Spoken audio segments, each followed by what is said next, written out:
자, 안녕하세요. 미스터 아재입니다. 이번 영상과 다음 영상에서 3D 프린터 리뷰를 해볼 건데요. 첫 번째로는 플래시 포즈에서 출시한 어드벤처 5M 프로 제품입니다. 최근에 다양한 3D 프린터 제조사에서 고속 출력이 가능한 제품을 출시를 하죠. 벤브랩부터 시작해서 다른 제조사에서도 출시를 하고 있는데요. 플래시 포즈에서도 출시를 했어요. 전체적인 형태는 최근에 많이 출시하고 있는 고속 출력 프린터 형태를 그대로 가지고 있습니다. 박스, 즉 챔버 형태의 코어 XY 방식으로 되어 있고요. 레벨링에는 전혀 신경을 쓰지 않아도 되는 자동 레벨링 시스템과 탈부착 PEI 베드로 되어 있고요.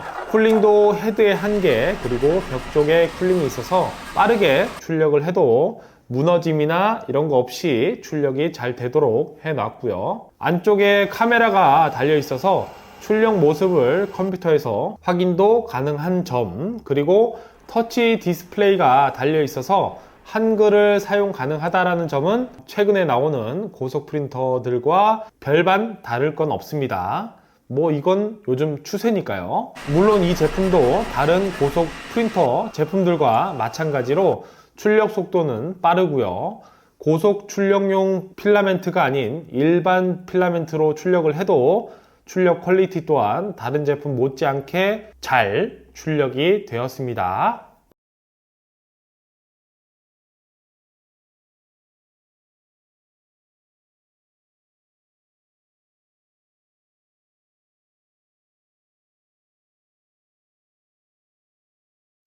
자, 그러면은 이 플래시 포지 어드벤처 5M 프로만의 특징을 한번 알아보도록 하겠습니다. 첫 번째는 3D 프린터를 사용하면서 가장 고장이 나기 쉬운 부분이 노즐과 노즐 목 부분인데요. 노즐이 막히거나 교체를 해야 된다. 어드벤처 5M 제품 같은 경우에는 헤드 양 옆에 있는 빨간색 버튼을 누른 상태로 기존 노즐을 뽑아내고요. 새로운 노즐을 끼우면 간단하게 노즐이 교체가 됩니다. 제가 5년 전에 일반 프린터 시절에 어드벤처 3를 리뷰할 때는 교체는 쉬우나 노즐 가격이 좀 비싸다 라고 리뷰를 했었는데요. 이게 고속 프린터 시대로 넘어오면서 일반적인 노즐을 사용하지 않고 각각 브랜드에서 특수하게 제작해서 판매를 하기 때문에 금액대가 거의 비슷해졌습니다. 그런데 이 제품 같은 경우에는 노즐 교체도 편해서 이 부분은 매우 좋은 부분이라고 볼 수가 있고요. 두 번째는 공기순환 시스템인데요. 뒷벽을 보면 공기가 나가고 들어오는 곳이 총 3곳이 있습니다.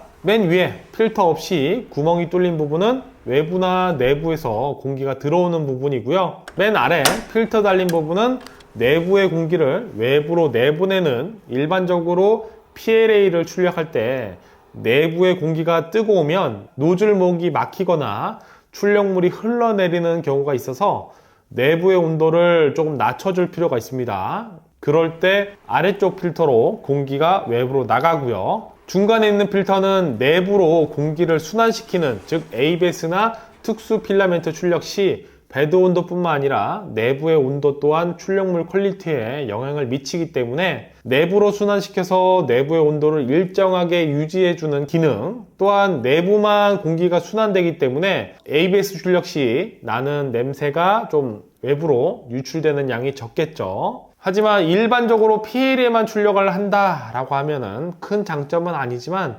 ABS도 출력하시는 분들에게는 좋은 부분이라고 생각이 들고요. 자, 그리고 세 번째입니다. 자동 전원 오프 기능인데요.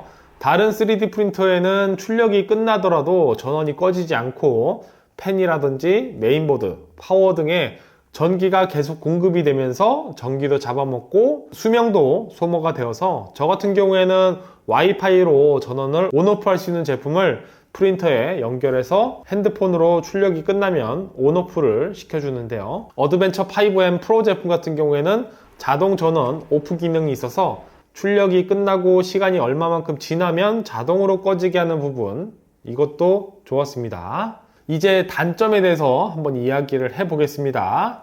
아쉬운 부분은 몇 개가 있겠지만 제가 생각하기에 이 제품의 단점은 단 한 가지입니다. 바로 소프트웨어의 문제인데요. 그 중에서도 전용 슬라이서가 가장 큰 문제라고 생각이 듭니다. 한마디로 느리고 답답해요. 사이즈가 크고요. 복잡한 구조에 출력을 하려고 슬라이서를 하면 버벅거리기도 하고요. 세팅이 좀 불편한 점이 있습니다. 제가 5년 전에 어드벤처 3를 리뷰할 때는 전용 슬라이서는 장점이라고 이야기를 드렸어요. 그때는 대부분의 브랜드가 전용 슬라이서도 없었고요. 큐라에서 세팅을 일일이 맞춰야 했고, 또한 와이파이로 파일을 전송 가능한 제품들도 많이 없었을 때인데, 이때 어드벤처 3는 가능했거든요. 필라멘트마다 출력이 잘 되도록 세팅도 잡혀 있었고요. 그런데 그때 슬라이서가 약간은 업그레이드를 했겠지만 대부분 그대로 유지가 되고 있습니다. 5년 동안요. 그런데 지금은 대부분의 브랜드가 전용 슬라이서가 나오는 상황이고,